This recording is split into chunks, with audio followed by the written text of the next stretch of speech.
Meron na naman tayong e-trike na kakabitan ng trapal. Yan, ERVS2 ang e-trike na ito.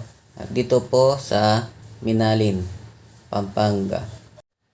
Ipapakita ko sa inyo guys kung paano ito ikakabit para sa mga malalayong lugar. Kung gusto ng trapal na gawa ko ay panoorin lang itong video para magkaroon kayo ng idea paano siya kakabit. Ang una kong ginawa dito guys ay inalis ko muna yung bubungan niya. Pwede naman itong wag nang alisin yung bubungan ng todo. Pwede naman ano siya iuusog lang para magkaroon ng space sa may kabilang yung tubo para maikabitan ng trapal.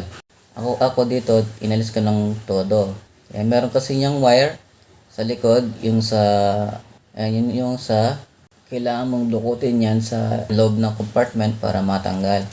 Para hindi na kayo mahirapan magdukot, iuusog na lang ng konti para magkaroon lang ng space sa may tubo, yung sasabitan ng trapal. Kasama rin ito sa tatanggalin itong windshield. Kailangan maingat lang dito kasi medyo babasagin. Kailangan maingat tayo dito.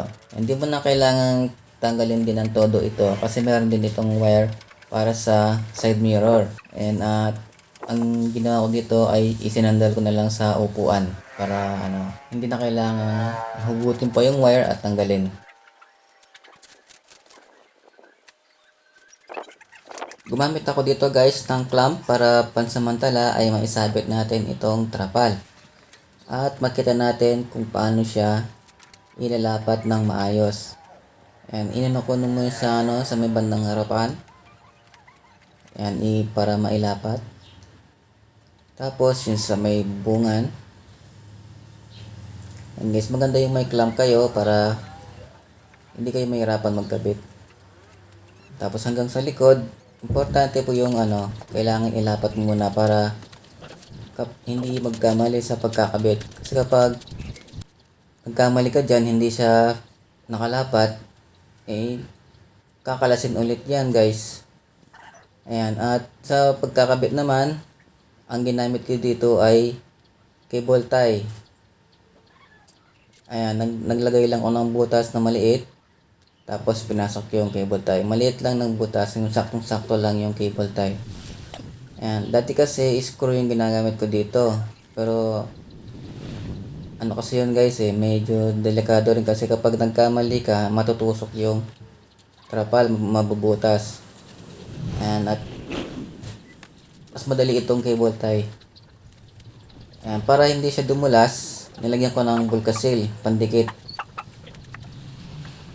Sa katagalan kasi, kapag naka-cable tie lang yan, dumudulas yung trapal, bumababa. Kung meron kayong alam na mas magandang pandikit, yun lang gamitin nyo. Pero sa akin kasi, Bulkasil yung ginagamit ko. Huwag nyong kalilimutan guys, mas mahalaga yung lagyan ng cable tie yung bandang sa may zipper. Sa may zipper at saka yung sa may strap kung saan i-roll yung pintuan tapos isasabit. Kasi guys, nandoon yung bigat. Bali yung cable tie na ilalagay nyo, yun na magdadala. Para hindi bumagsak yung trapal. Sa may bandang harapan, sa may windshield, kahit hindi nalagyan ng mga pandikit yan, kasi hindi naman yan, dudulas. Sa may bubungan lang, ang mahalagang lagyan. At panoorin lang itong video para makita nyo ng buo paano ikakabit itong trapal.